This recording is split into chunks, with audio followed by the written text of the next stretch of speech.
नमस्कार। एक आदमी था जो हमेशा अपने समाज में सक्रिय रहता था।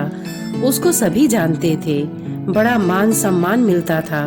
अचानक किसी कारणवश वह निष्क्रिय रहने लगा, मिलना जुलना बंद कर दिया और समाज से दूर हो गया। कुछ सप्ताह पश्चात एक बहुत ही ठंडी रात में उस समाज के मुखिया ने उससे मिलने का फैसला किया। मुखिया उस आदमी के घर गया और पाया कि आदमी घर पर अकेला ही था। एक बोरसी में जलती हुई लकड़ियों की लौ के सामने बैठा आराम से आग ताप रहा था। उस आदमी ने आगंतुक मुखिया का बड़ी खामोशी से स्वागत किया। दोनों चुपचाप बैठे रहे, केवल आग की लपटों को ऊपर तक उठते हुए ही देखते रहे।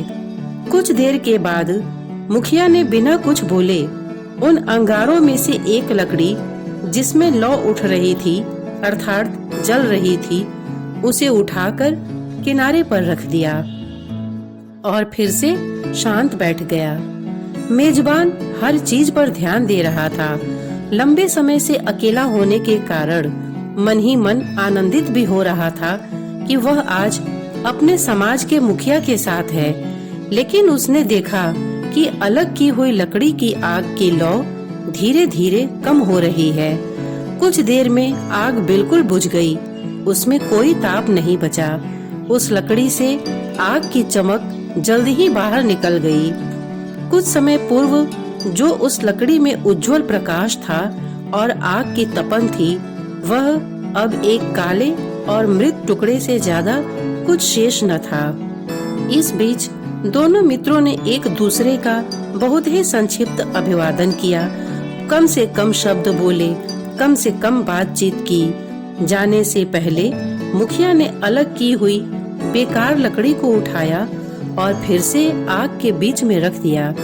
वह लकड़ी फिर से सुलगकर लौ बनकर जलने लगी और चारों ओर रोशनी और ताप बिखेरने लगी।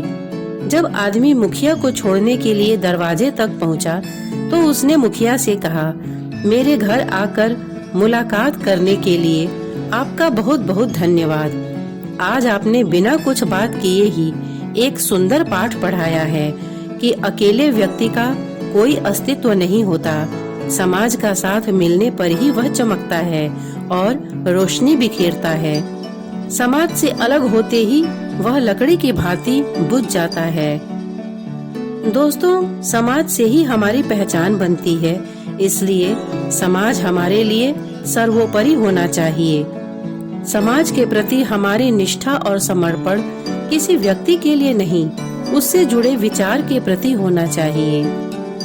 श्रोतागण, इतने धैर्य से इस कहानी को सुनने के लिए आपने अपना बहुमूल्य समय दिया, इसके लिए आपका बहुत बहुत धन्यवाद।